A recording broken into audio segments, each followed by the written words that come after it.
Hey, it's Alan Berg. Before we get into this episode, I'm starting something called Ask Me Anything.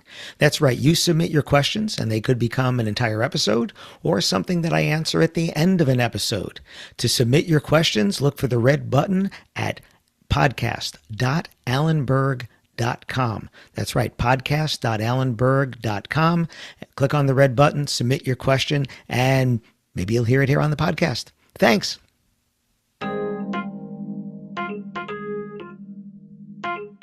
Engagement season has started. Are you ready? Welcome to another episode of the Wedding Business Solutions Podcast. I'm your host, Alan Berg. I'm a speaker, author, sales trainer, website reviewer, and I help businesses like yours sell more, profit more, and have more fun doing it. Enjoy this episode. Hey, it's Alan Berg. Welcome back to another episode of the Wedding Business Solutions Podcast. Engagement season has started, or at least officially, with Thanksgiving here in the U.S. This is the beginning of engagement season. It's when people start getting together for the holidays and people start proposing. And that's what typically happens this time of the year. So you may feel it already, you may not feel it already, but it is starting now, and it's going to continue through the end of the year, through New Year's, another big time for that. It does go through Valentine's Day, but you typically start to see the beginning of the year when those engaged people now start reaching out, or at least they start doing their research. So what are you doing to get ready? Are you doing anything? Are you changing anything? Right? So what would be a checklist of things that you should do right now? Well, the first thing you want to do is you want to find out all of your placements online. Where are you, and are you up to date on those things? Because we know that regardless of where you are, if somebody finds you there and it's not up to date, or you don't have complete information, you could be losing out and never even know that somebody passed you by. In the secret shopping that we do, and in the research that I do for the sales training and the masterminds that I do, I can't believe how many people I find that don't have recent reviews on their profiles that they have in different places. Now, whether you're choosing to pay for some of these or getting some of these free, if someone is checking you out, which we know that 90% or more than 90% of couples are reading reviews, and you don't have recent reviews. And I'm talking about now in 2024, seeing people whose most recent review is 2019, 2018, or whatever. If you're still in business and your most recent review is 5 years old, you're not in business as far as they're concerned. And you could be missing out without ever knowing that. It's just a fact for all of us. If you think about it, when we're the customer and we're trying to decide who to use, if we see one company with recent good reviews and another one that doesn't, it might be good reviews, but not recent, we're going to go with the one with recent because we want to know what you've done recently, not what you've done weeks, months. Actually, weeks and months is fine, but years ago, we certainly don't want to know that. So start there. Now is a great time to be asking people for reviews. It also helps if you're trying to get one of the awards on the different sites. Recent reviews are one of the main criteria for them determining who's going to get those reviews. And these are the different sites all over the world. These are the places for that.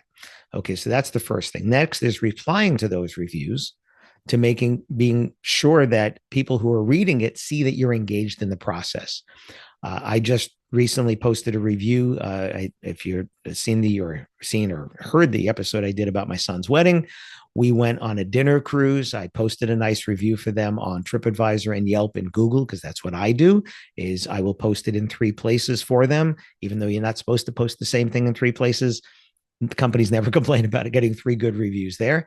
And their response was very good because they read what I wrote. They responded to what that was, of course, invited us back, but it wasn't just a generic response. Makes me feel even better about the experience because they did it quickly after the review was posted, and it was a good personal response, not a generic thanks for your great comments, right? If I take the time to write a review, I take the time to write something specific. Okay, next thing, photos of recent events. You need to have photos of recent events.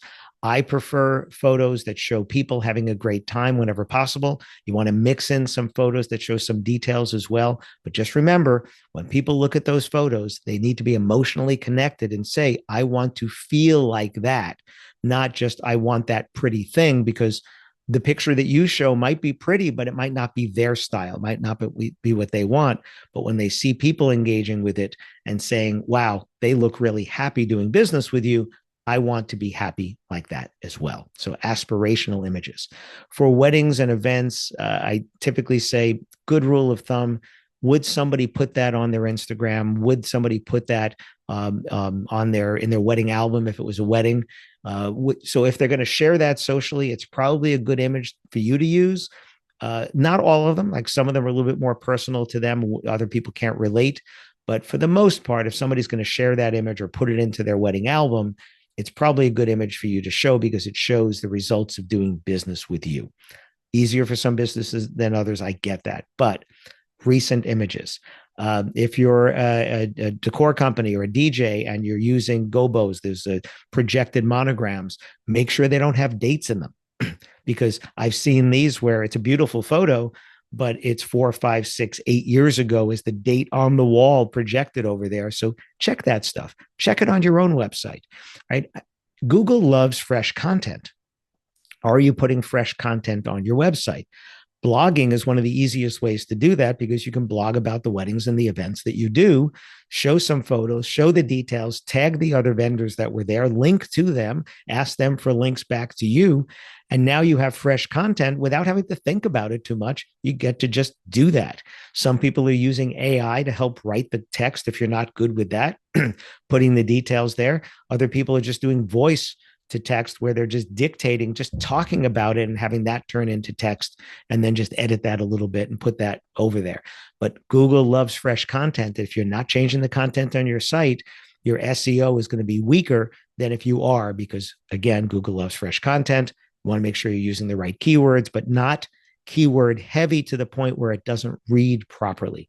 Remember, it has to read properly first for the person who gets there, regardless of how they get there. If they didn't come through a search engine and your site just reads keyword, keyword, keyword, keyword, it doesn't read correctly in terms of a conversation that you're having with that person. You could actually lose someone because they don't feel welcomed. They feel like you're just trying to fool the search engine with keyword, keyword, keyword, right? It's UX first, user design, UXD, user experience design first. Then it's SEO because not everybody gets to your website through a search engine, or maybe they were searching for you by name and that wasn't because of the keywords, that was because they were searching for you specifically by name. So updating your social channels, making sure all your contact information is there. I really suggest that you click on all of the links that people can be clicking on, because I can't tell you how many times I find broken links or going to pages that don't exist anymore. Make sure that you follow the path that your customers are going to be following and that everything that they can click on, you've tested it, see that it works. If you've listened to my stuff, my books and things, I'm not crazy about PDFs because people are opening them up on their phones. So take a few steps in their shoes, right? That was one of the podcasts. If you can't walk a mile in their shoes, take a few steps, click on those links, open those documents, look at them on your phone, and just ask yourself really honestly, is this a good user experience? Right? Is it 8 pages, 10 pages, 12 pages, 30 pages, 40 pages? I've seen all of those, right? Is that a really good user experience? One of my clients recently would send a pricing document and they said people would come in and ask how much it cost, even though they sent them all the pricing. It was because the PDF was so long and so hard to read on a phone, people weren't even doing it. So here they thought they're being transparent, but they actually were not making it user-friendly, so people weren't engaging with it the way that they thought they were. Speaking of that, on sites like the Knot and Wedding Wire, you are allowed to have pricing information. So take a look at that pricing information and update it. They've been changing the way that they're using that. So take a look. It might have changed. Make sure you complete your storefronts on the Knot, Wedding Wire, or Weddings Online, Easy Weddings, Hitched, all these different sites. Make sure that you've completed the information. It's up to date as well. And if you're allowed to put a pricing document there, make it so that it's readable on mobile. Make it so that it's not just a plain white page, that you have branding, that you have aspirational images, put a little bit of social proof on there. I'd grab some sentences out of great testimonials. Give an idea of price. People are looking for that transparency, price range being my favorite, maybe with the most popular, and then a call to action. Too many of those pages I see are just plain white pages, no branding, some what, but not the why they should choose you. That's where the social proof comes in. So you can do better on that as well. So follow the path of their research. If someone is looking for someone like you, if they don't know you already, where are they going?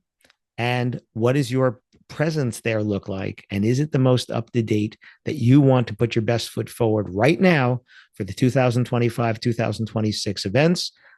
Is that what you want to be showing? Or can we do better? And now when you have a little bit of time, now is the time to do that. So when things do start getting busy, you don't have to do that because you're already getting the inquiries because you've already done that work. So hope that gives you something to think about. And I hope you take some action on that. And happy holidays. Thanks for listening to this episode of the Wedding Business Solutions Podcast. If you liked it, please subscribe to this channel and post a review on your chosen platform, Apple Podcasts or whichever one.